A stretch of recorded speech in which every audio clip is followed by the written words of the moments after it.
Welcome to this story, one of the most unsettling cases ever noted in Chicago. Before we dive in, share in the comments where you're tuning in from and the exact time you started listening. It's always interesting to see the different places and hours of the day or night where these stories reach. Chicago in 1883 was a city balancing between brilliance and decay. Gas lamps struggled against the soot-filled air, the clang of horse carriages echoing through the streets long after curfew. The industrial age had given the city new life, yet in its shadow, something more ancient, something primal, seemed to stir. The case that would later be whispered as the magician's tragedy began not with a crime, but with a performance. An advertisement in the Chicago Tribune, dated March 3, 1883, read simply, "A demonstration of hypnotic science by Professor Alaric Dane, one night only." No one knew who Dane was. His name didn't appear in any local registry, nor among traveling illusionists of the era. Yet by dusk, the small hall on Halsted Street filled beyond capacity.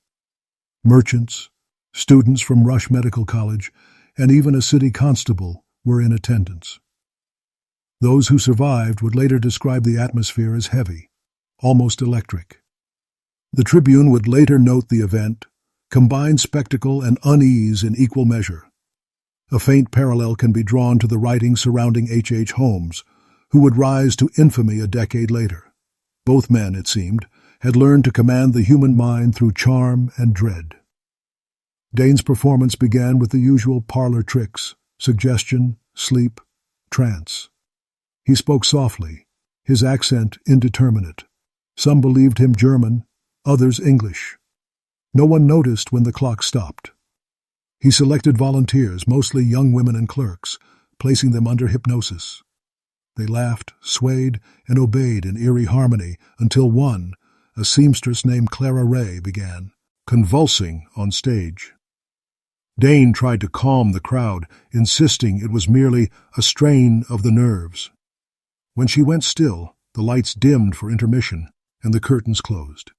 But Clara did not wake.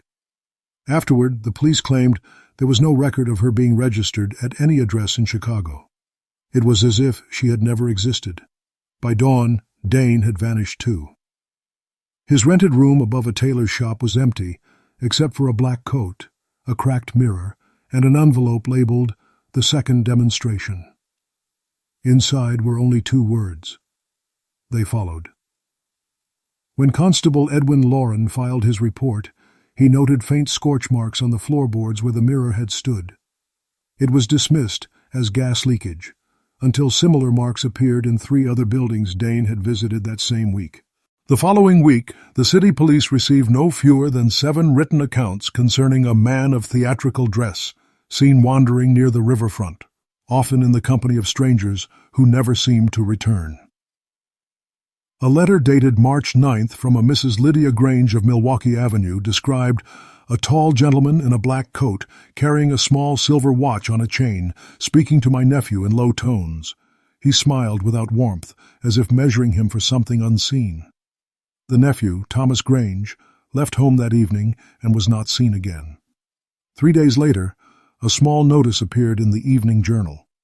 Body of unidentified male recovered near Ogden Slip, suspected suicide. No one connected it to Dane at first, though the coroner's log mentioned a peculiar mark behind the left ear, circular, resembling an old burn, but cold to the touch. A young medical student named Arthur Bell attended that examination. His later journal, now held in fragments at the Cook County Archives, noted that the mark appeared consistent with the induction burns used in early experiments of electrical mesmerism, a subject then fashionable among European physicians. It was Bell who first drew parallels between Dane's demonstrations and the early research of Franz Mesmer, a link that troubled even seasoned doctors. The parallels to H. Holmes re-emerged in whispers, for both men represented the new American fascination with science turned inward, where intellect eclipsed morality. As weeks passed, the rumors evolved. Some claimed Dane was not a man at all, but an actor hired by a secret society investigating the mine's submission. Others said he had been performing under different names in Kansas City, St. Louis, even Toledo, each time leaving behind empty lodgings, damaged mirrors, and strange diagrams cut into the floors of boarding houses. A detective named Samuel Pritchard pursued these ads at his own expense. His surviving notes, pencil on onion skin paper, speak of sleepless nights and growing dread.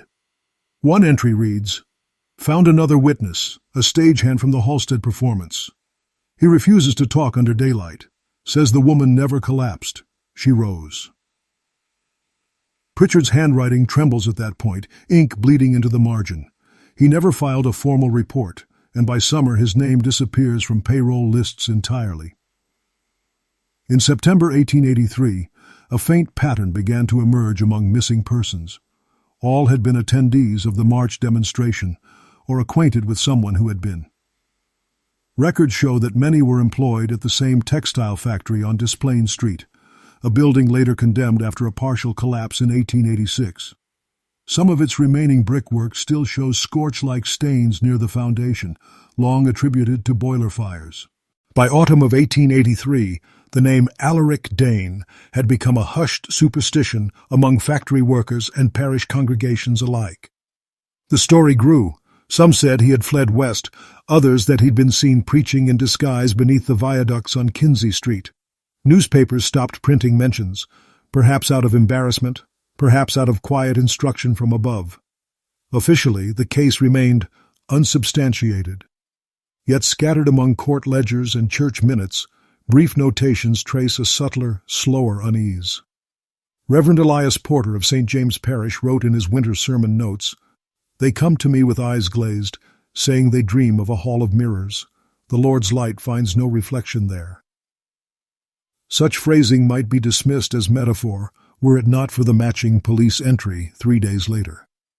Another report of mirror disturbance from a boarding house on Canal Street, where 2 lodgers were found standing motionless before a cracked glass, unresponsive but breathing, their pupils dilated, as though held in trance.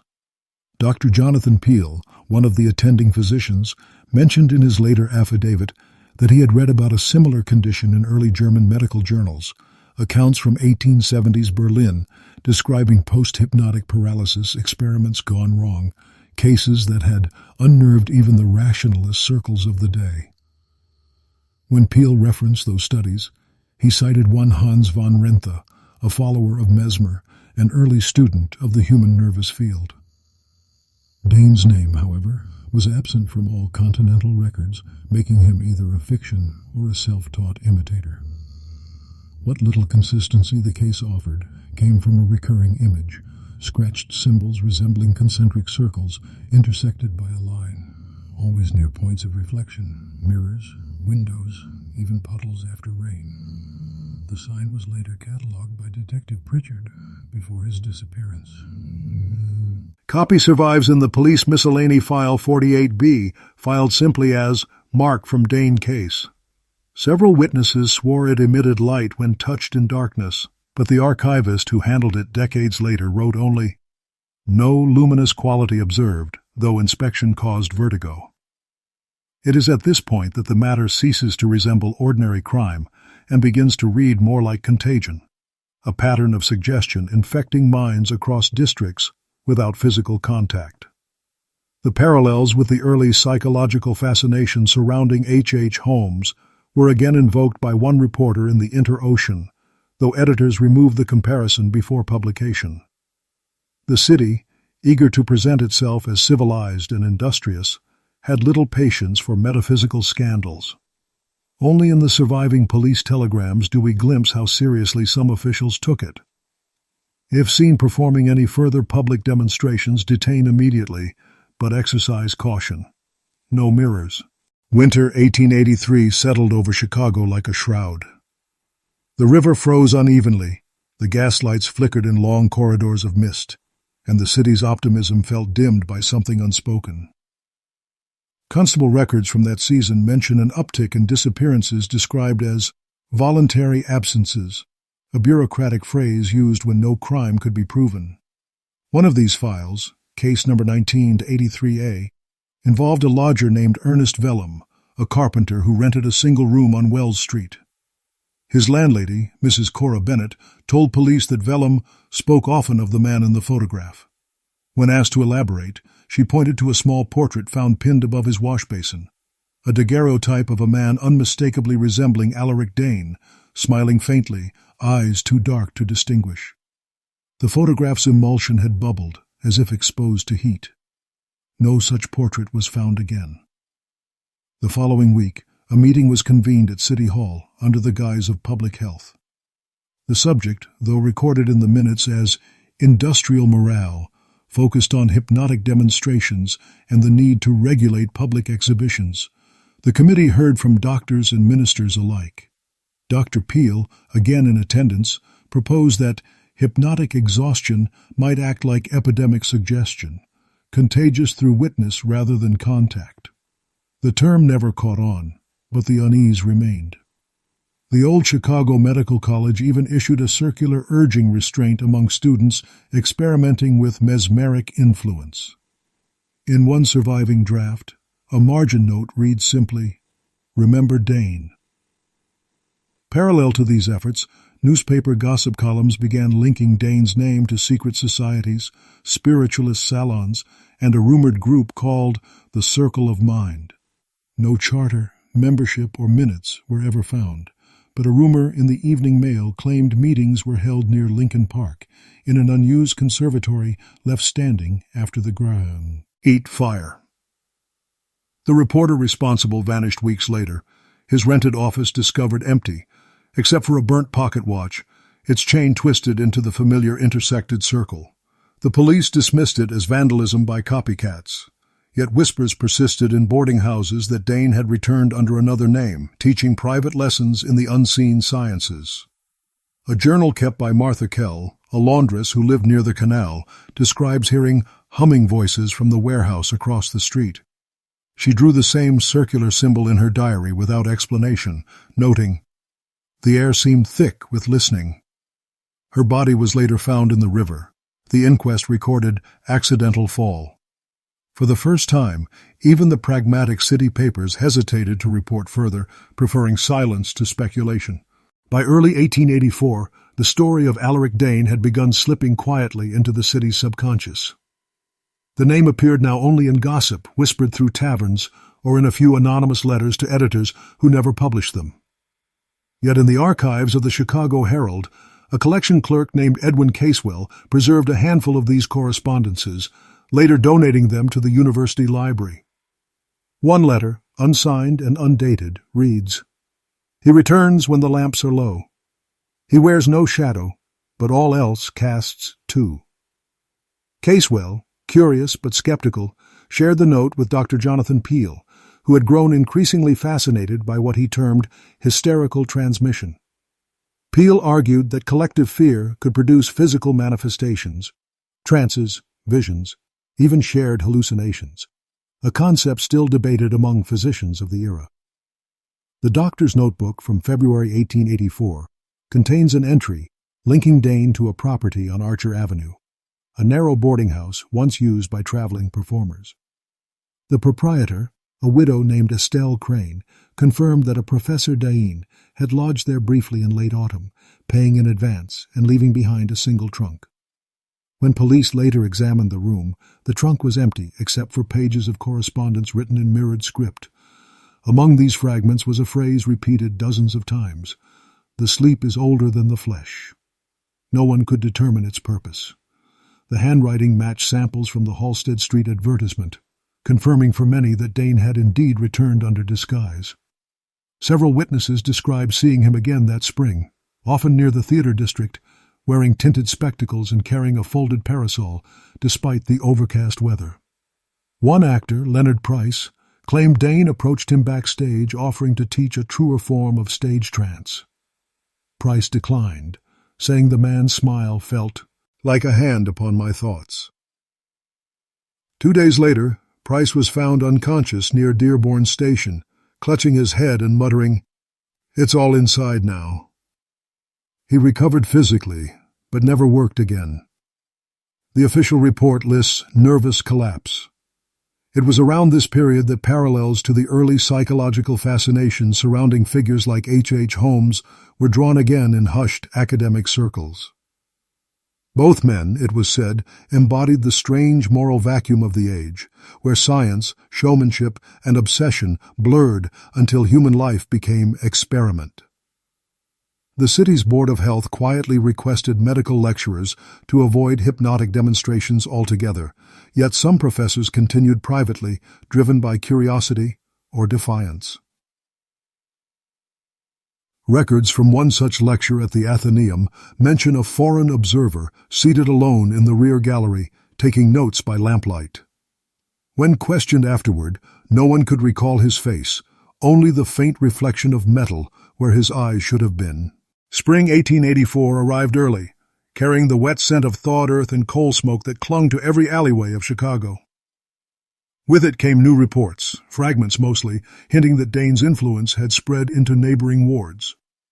2 nurses from St. Luke's Infirmary wrote to the health board about patients entering trance-like states after minor surgeries, their eyes fixed as if watching a figure beyond the wall. When questioned, one patient whispered, "He told me to rest a while."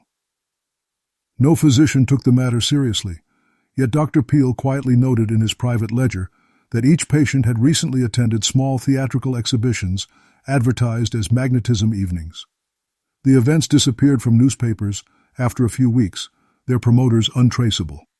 One of Peel's colleagues, a neurologist named Franklin Dorr, compared the reports to mass fascination, a term he borrowed from German medical literature, but admitted he had never seen such persistence. The same month, workmen clearing debris near an abandoned warehouse by the canal uncovered several scorched mirrors, shattered and buried beneath floorboards. Some fragments bore traces of etched writing too faint to decipher, though one inspector swore the words rearranged themselves under lamplight. The report was never filed officially, only scribbled into a margin of the inspector's logbook with the note, "See Dane, if relevant." By May, hysteria mingled with fatigue. The police were receiving anonymous tips, most contradictory. Dane seen boarding a train to Cincinnati. Dane hiding in the basement of a defunct theater. Dane buried in a pauper's grave near Oakwood Cemetery. The authorities pursued none of them in earnest, citing public nuisance. Yet in June, an incident forced their hand. A group of factory women walking home along South Clark Street discovered the body of a man partially submerged in a drainage ditch. His clothes were theatrical, his pockets lined with folded paper strips containing names, each name later confirmed as one of the missing attendees from the 1883 demonstration. Alongside the list lay a small brass disc engraved with the intersected circle symbol. Dr. Peel was summoned to the scene. He described the corpse as remarkably preserved, with facial muscles drawn into the faintest of smiles. No fingerprints, no blood, no visible trauma, only a shallow indentation behind the ear, same as before. The coroner ordered the body buried under a false name to prevent spectacle. But word spread quickly through taverns. The magician's back, and he's dead this time. A curious calm fell across the districts afterward, though Peel confided to a colleague that he never signed the burial certificate himself. The body, he wrote later, was not there the following morning. By midsummer of 1884, the city seemed eager to forget the whole matter. Heat shimmered over the river, and the newspapers shifted their focus to politics and rail expansion. Only a few quiet men still pursued the threads left hanging from the Dane affair. Dr. Jonathan Peel was one of them, his once steady hand now marked by tremor. His surviving notebook, preserved in the archives of Rush College, records a private visit to a warehouse on Archer Avenue where the corpse had supposedly been buried beneath quicklime. He wrote that the soil showed no sign of disturbance, but that he heard tapping, like fingernails, somewhere below. He fled before confirming it. People around him noticed he stopped using mirrors altogether, covering his medical instruments with cloth during lectures. That same month, Reverend Elias Porter received a parcel delivered without a return address. Inside lay a cracked hand mirror wrapped in newspaper, the front covered with black paint. Scrawled across the back were the words, "Second demonstration, July."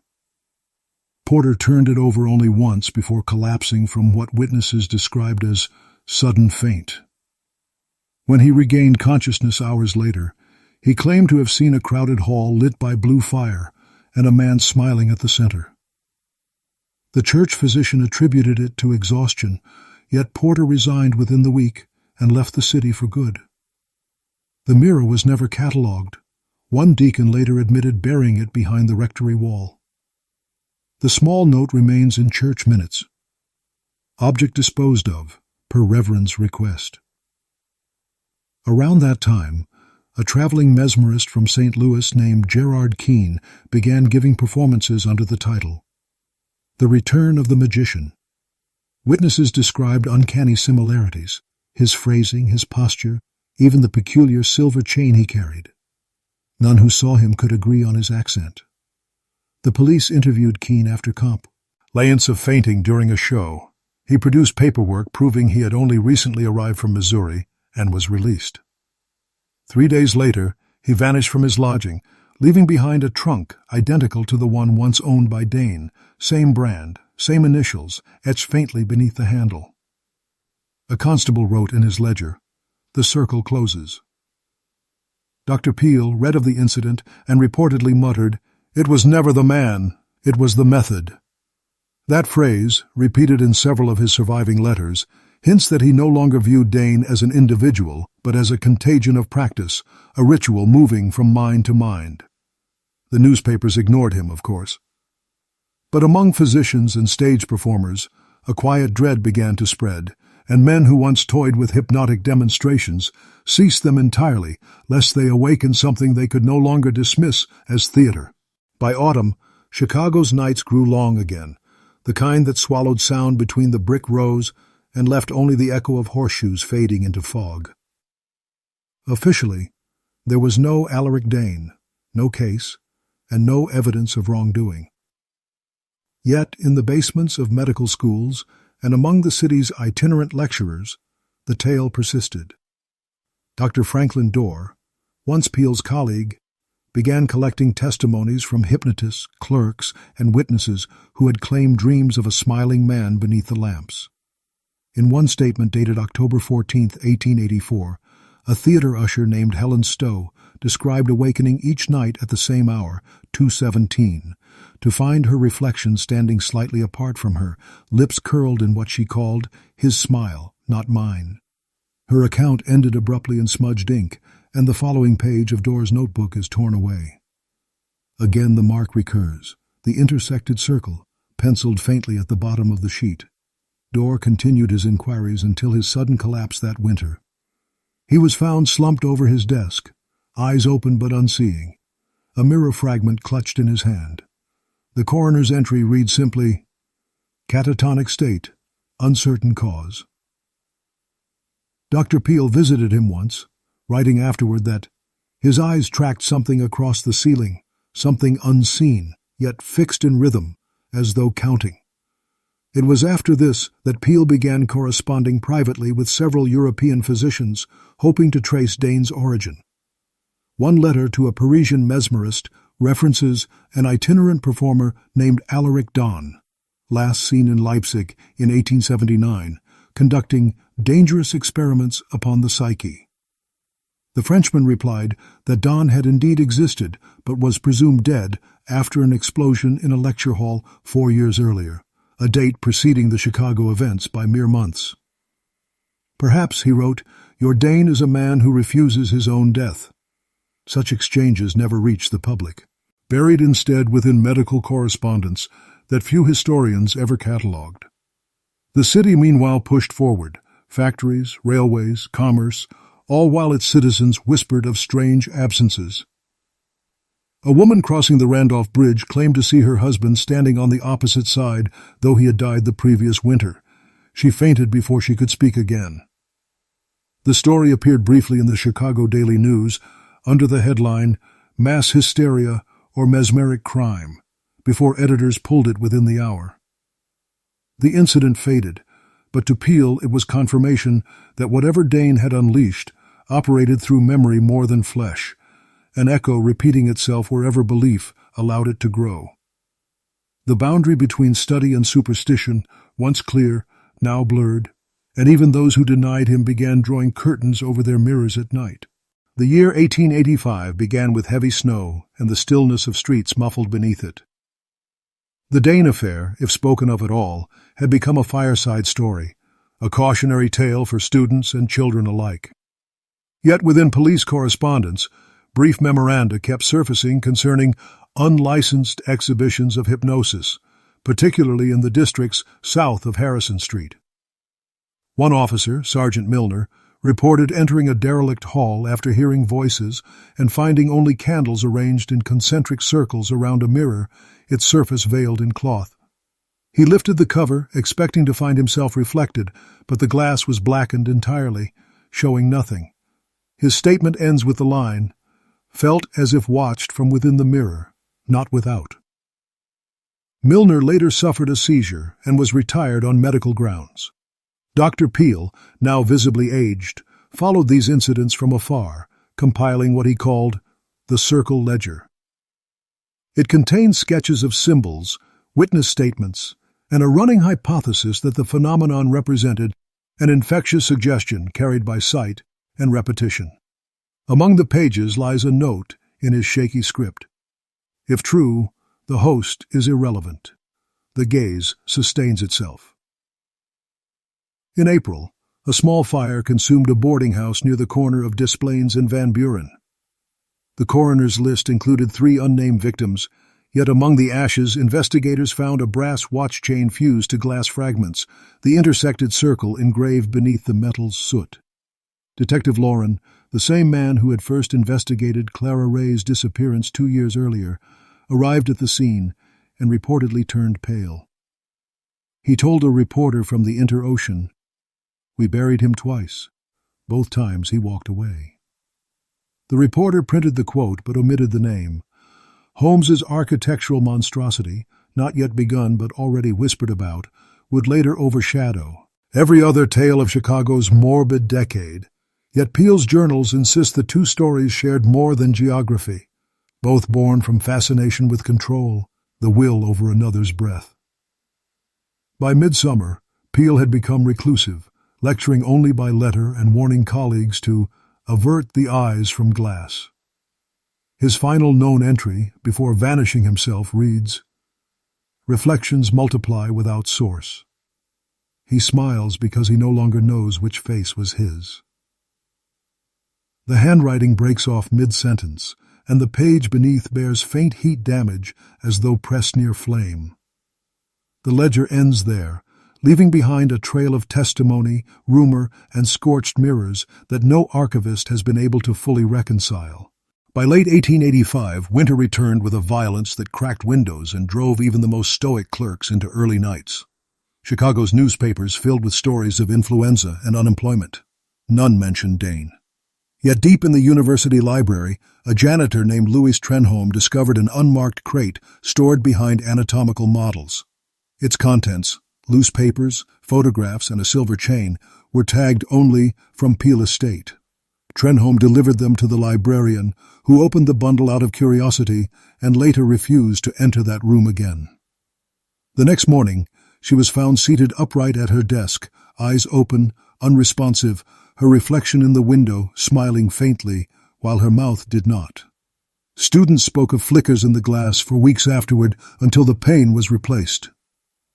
Among the recovered materials was a pamphlet titled "On the Ethics of Mental Command," printed privately in 1884 and signed by A.D.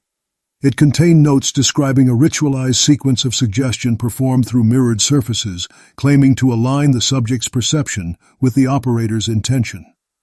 The technique's language mirrored both theatrical hypnosis and early neurology, bridging science and seance in unsettling proportion. At the back of the pamphlet, a faint water stain formed the same intersected circle symbol recorded by police years earlier. Dr. Franklin Dorr, before his collapse, had written that such symbols served not as decoration, but as focus points for trance induction. A century later, Historians would liken this to primitive cognitive experiments, but in 1885 it was indistinguishable from occult practice. A memorandum from the university dean to the Board of Trustees, dated November, recommended the immediate disposal of all remaining materials, noting, "The students whisper of faces in the mirror room. This institution must not become carnival to delusion." The documents were incinerated in the furnace basement. At least that was the order. Yet a maintenance man named Joseph Skell recorded in his ledger that one manuscript resisted the flame, curling but unburned. He buried it behind the library's south wall, marking the spot with chalk. When workmen renovated the building in 1902, they noted the chalk still faintly visible, but found no manuscript beneath. The chain, however, surfaced again decades later in a small pawnshop inventory dated 1910, described only as silver watch chain, origin unknown. No sale record followed. It was around this period that local folklore began to absorb Dane's story into broader superstition. Mirrors covered after death, glass avoided at night, and the phrase, "the smiling man," whispered to children who refused to sleep. Those customs, once dismissed as immigrant superstition, took root uniquely in the city's south wards, where reflection was considered invitation rather than image. By 1886, the Dane affair had become less a sequence of events and more a stain on the city's memory. The police archives show almost no new reports under that name, but the language of older documents begins to change. Entries now refer to mirror disturbances, the trance sickness, or simply the smile.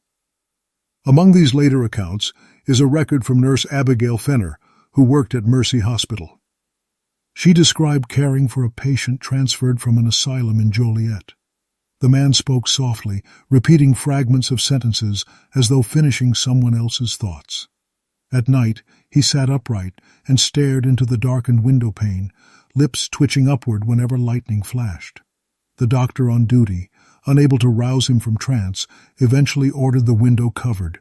Fenner's final note on the patient reads, "He said he could see the professor waiting for him to wake."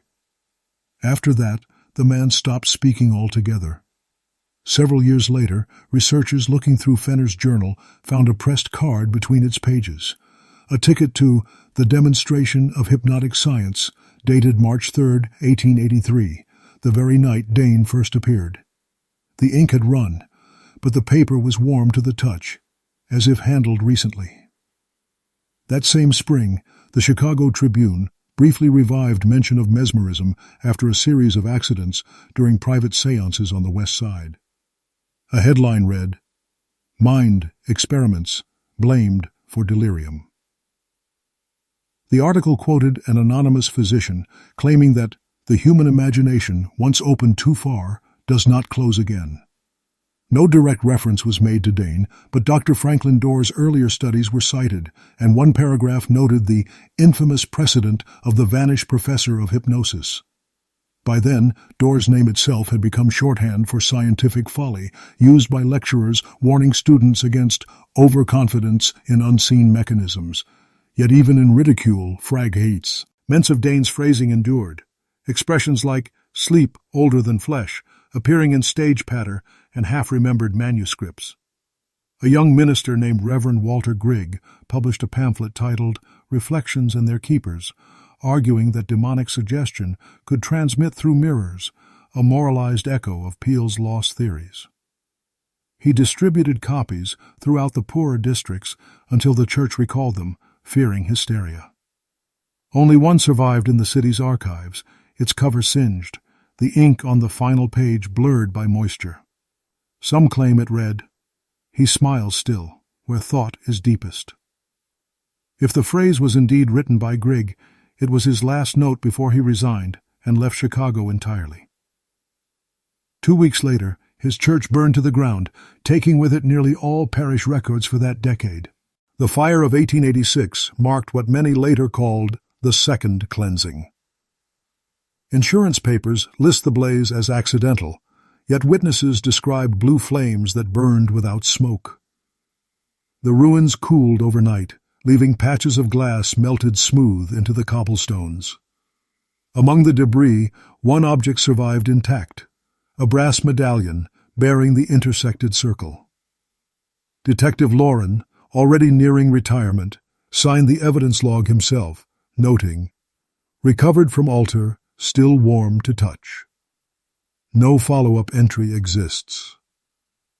The city rebuilt quickly, and life resumed, yet stories filtered quietly through factory dormitories and dockside taverns of dreams, involving unfamiliar faces smiling through windows. Some who claimed such dreams would wake with mild burns near the temple, shaped like the rim of a small coin. The physicians at Mercy Hospital called it contact dermatitis, prescribing ointments and rest. One attendant, however, recognized the pattern from old reports and quietly stored plaster impressions of 2 such marks. His name, Charles Givens, appears once in hospital correspondence before vanishing into the Western Territories the next year. Givens left behind a sealed envelope labeled Magician Hypnosis. When opened decades later, it contained a single line. The gaze transfers through memory. It needs only recall. During this time, Chicago itself began shifting. New construction, new faces, old neighborhoods erased beneath the advance of brick and rail. Yet the folklore persisted, adapted to each generation. In children's rhymes collected from the late 1880s, one verse warns, "Smile in glass, lose your past." Cultural historians much later would trace that rhyme to the same wards where Dane's demonstrations had once drawn crowds. In an odd symmetry, that same period saw renewed public interest in mesmerism abroad, particularly in France and England, with journals debating the ethics of influence. Dr. Peel's missing notes were occasionally cited by name, though no copies existed, and references to the Chicago experiments surfaced in medical congress discussions as curiosities rather than tragedies. The connection to Dane remained unofficial, almost mythic, yet unmistakable. Foreign scholars speculated on a convergence between stagecraft and mental contagion during the American Industrial Age. It was perhaps the only acknowledgement the story ever received beyond rumor. Back home, the site of the original Halsted Street Hall was demolished, its lot repurposed for storage. Yet masons reported finding beneath the floor a shallow cavity lined with scorched bricks, and in the center, a mirror frame with no glass. They sealed it again under fresh cement. No record suggests it was ever opened after. By 1887, the affair was spoken of only in fragments, faint recollections among older policemen, scattered parish notes, or in the fading handwriting of those few who had lived through it. Yet, now and then, something surfaced that brought the name Alaric Dane back to uneasy attention. That spring, a traveling photographer named Edmund Lane offered spirit portraits at the corner of State and Madison, promising to capture the unseen companions who linger near. He used an antique daguerreotype camera bought from a retired stagehand, unaware that it had once been used for promotional stills at the Halsted Street demonstration. Customers began reporting odd distortions, their images printed perfectly, save for a faint figure standing just behind the shoulder, a man smiling directly into the lens. Lane dismissed it as double exposure until he developed a plate showing himself alone in the frame, yet the smiling man appeared again, closer this time. The photograph and negatives were burned the next morning, but a clerk who witnessed the flame said the image bled away as if alive. Weeks later, Lane abandoned his trade and joined a religious commune in Indiana, never returning to the city. The incident revived brief public chatter about the magician who captured souls on glass. A local journalist traced the story back to surviving fragments of Dr. Peel's ledger, publishing a column titled Echoes of the Hypnotist. In it, he suggested that Dane's so-called power was a primitive form of psychological suggestion amplified through reflective imagery, a theory anticipating later hypnotic conditioning techniques by decades. The article cited the early studies of H. Holmes's contemporaries in behavioral manipulation, drawing uncomfortably close parallels between charm, control, and the American hunger for spectacle. It ended with the line, "Perhaps the magician only showed us what was already inside our eyes." Public reaction was mixed. Some readers dismissed it as sensationalism, while others sent letters claiming old mirrors had begun to hum faintly after nightfall. The newspaper quietly withdrew the piece a week later, citing reader complaints, though the editor confided to a colleague that he removed it because the original photograph plates from the printing office warped to the shape of a smile. The journalist responsible left Chicago soon after, accepting a post in St. Paul. His forwarding address remained active only 6 weeks before correspondence ceased entirely. No further letters from him were ever received. In 1888, a year marked by labor unrest and an early bitter winter, a quiet unease returned to Chicago's working quarters. It was in that atmosphere that a minor clerk, Thomas Vey, stumbled upon what he later described as a file that should not have been there. While sorting old municipal archives slated for disposal, he found a folder marked only with the initials A.D. Inside were sketches of concentric symbols, medical diagrams of the brain, and an affidavit from Constable Lauren stating, "Experiment concluded. Subject not human in persistence." Vey brought the documents to his supervisor, who advised him to forget it. By week's end, the folder vanished, and Vey was found in his apartment seated before a shattered mirror, his eyes bloodshot and fixed on nothing. His neighbors said they had heard laughter, but it sounded distant, like an echo traveling through a tunnel. Dr. Franklin Dorr's old students, now instructors themselves, discussed the return of mirror sickness among asylum patients. One wrote to a colleague that inmates described a man smiling through the reflection of water basins, beckoning them to sleep standing. The letters never reached publication, but a copy filed in the university's library bears Dorr's faded marginalia. I warned them, reflection is a door, not a wall. Meanwhile, the building that had replaced the original Halsted Hall burned without witness one foggy night that autumn. Fire marshals found no trace of ignition, no oil, no match, only heat, as if radiating from the floor itself. Embedded in the charred foundation, they uncovered the frame of another mirror, fused to the brick like metal poured molten and hardened. Its back bore an engraving barely legible, the intersected circle, and beneath it a single word, again. Reporters who visited the site complained of dizziness. One described the soot as glittering, as though mixed with powdered glass. City engineers sealed the ruins, posting warnings of instability. The file on the fire disappears from record a few months later. As Chicago expanded, new boulevards cut through old streets, burying the past under progress. Yet children in the nearby tenements revived an old game. They would stand before a mirror in darkness and whisper, "Smile, Professor, smile." The bravest waited to see if he did. The game spread through the South Side, where it became a dare known as Dane's Window. Parents dismissed it as nonsense until a child was found standing at dawn before her bedroom mirror, unresponsive, with faint burn marks behind her ears. The attending doctor simply wrote, "nervous exhaustion," but his assistant resigned the next day, refusing to enter any room with glass. Chicago, so practiced at rebuilding, learned quietly to forget. Yet every so often a report emerged, someone claiming to see a figure in a window's reflection, grinning faintly, even when the street behind them was empty. By 1889, the city's growth had all but consumed the lanes where the original stories began. New steel bridges arched across the river, and electric lights crept slowly into the districts once ruled by gas and shadow. Yet for those who lived along the riverfront, whispers persisted that the light itself sometimes bent wrong, reflections on the water forming faces that vanished when boats approached. A municipal engineer named Charles Winfield filed a short report to his department noting refraction anomalies during inspection of South Branch pylons.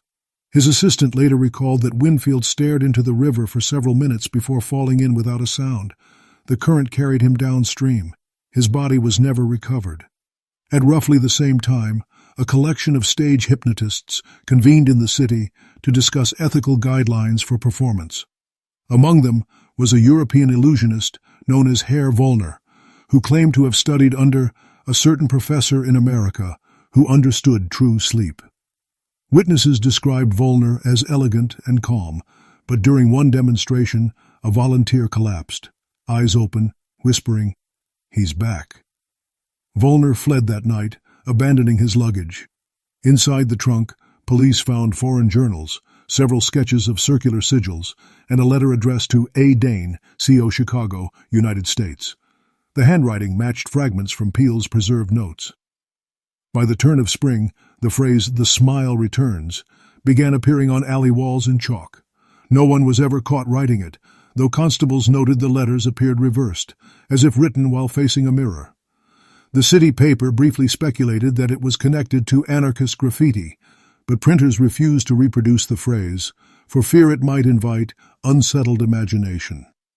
In a final attempt to exorcise the lingering legend, Reverend Porter, old, frail, but still haunted by the parcel he once received, returned from exile to conduct a sermon at St. James Parish.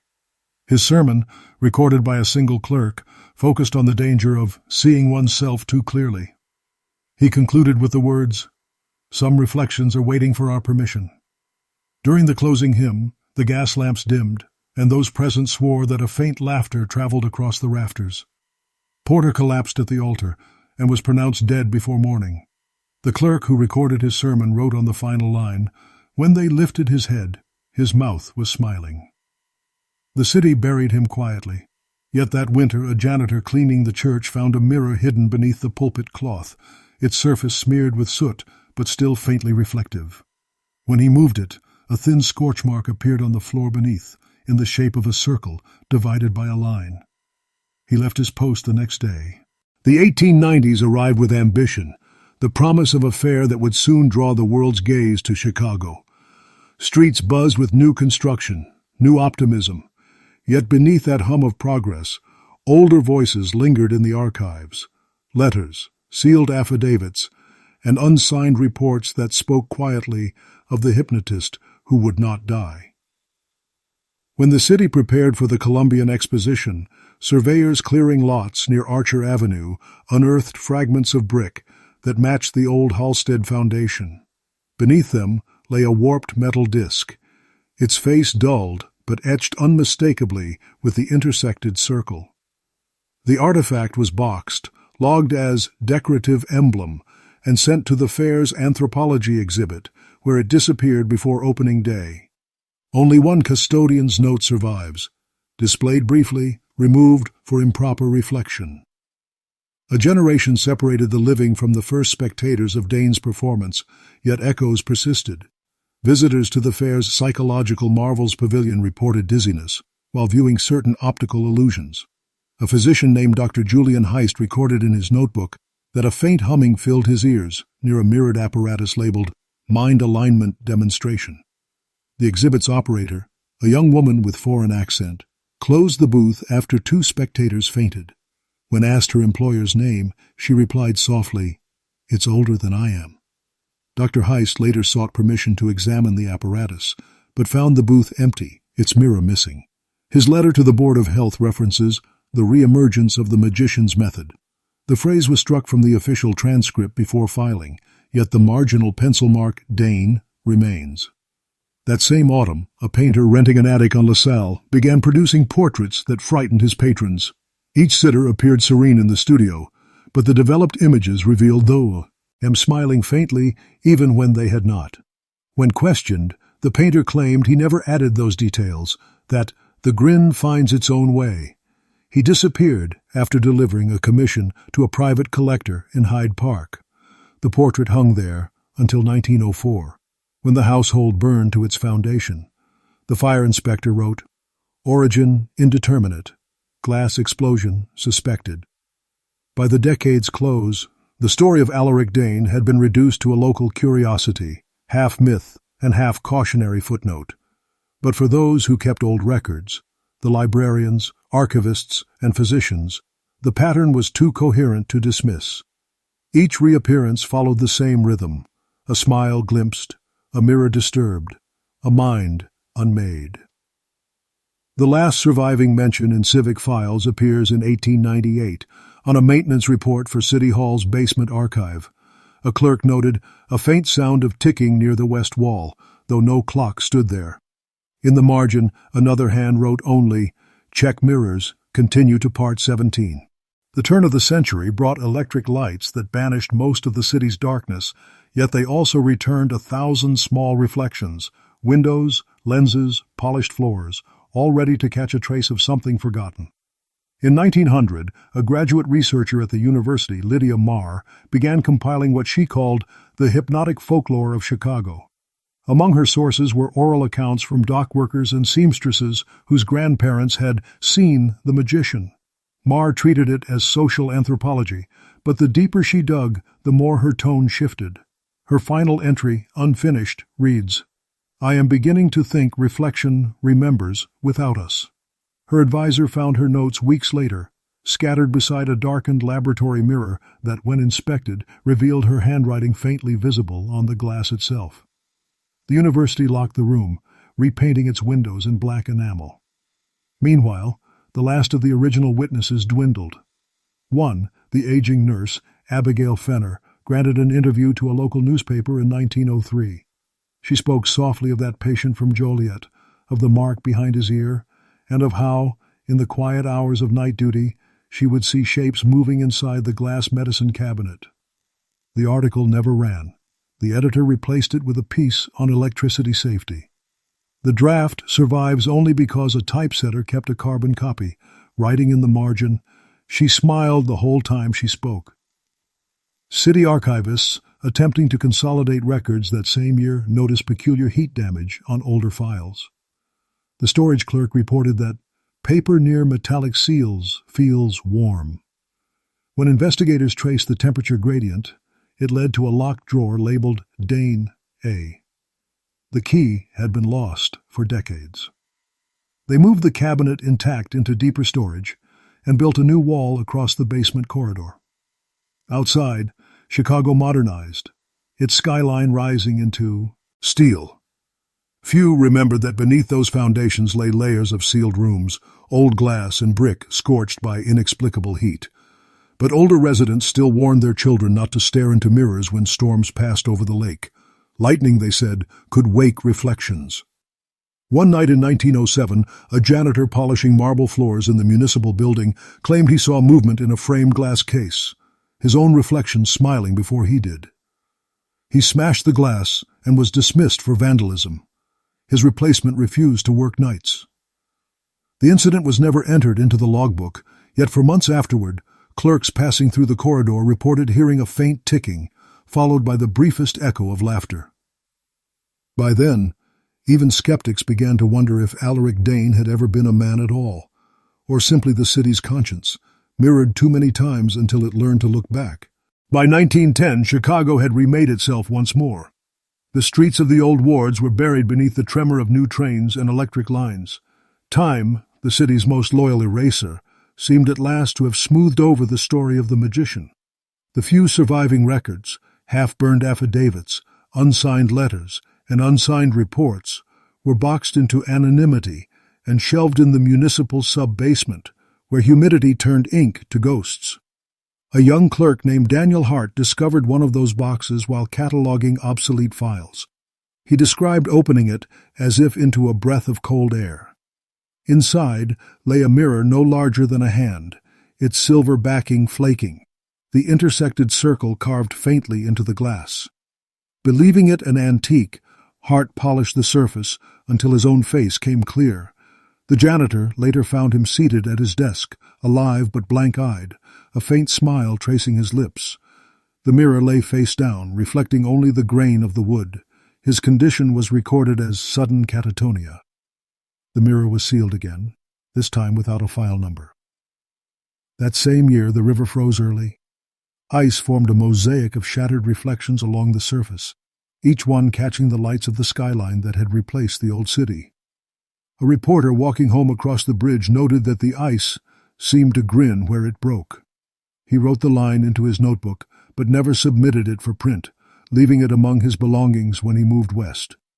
It is now the last dated reference to the affair.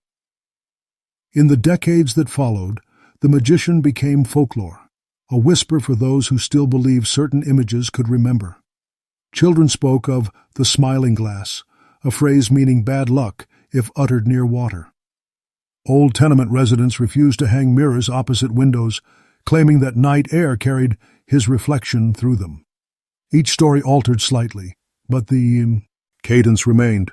A man with a dangerous smile, a ritual of sleep, and the lingering sense that what we see looking back may not always be ourselves. When renovation crews entered the municipal basement in 1915 to expand the archives, they demolished the wall built years before. Behind it lay only dust and warped metal fixtures. Yet the workers complained of a hum echoing through the pipes, steady, rhythmic, like the swing of a pendulum. One man said it made his teeth ache. Another claimed he heard words in it, though none could repeat them afterward.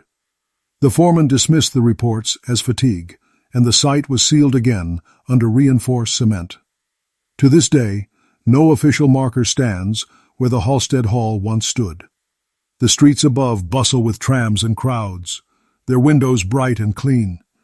Yet sometimes, on fog-heavy nights, passers-by claim that one pane among the thousands along the avenue still catches the light wrong, a reflection that lingers a heartbeat too long, mouth curved just slightly upward, as though the magician, patient and polite, was still waiting for his next audience.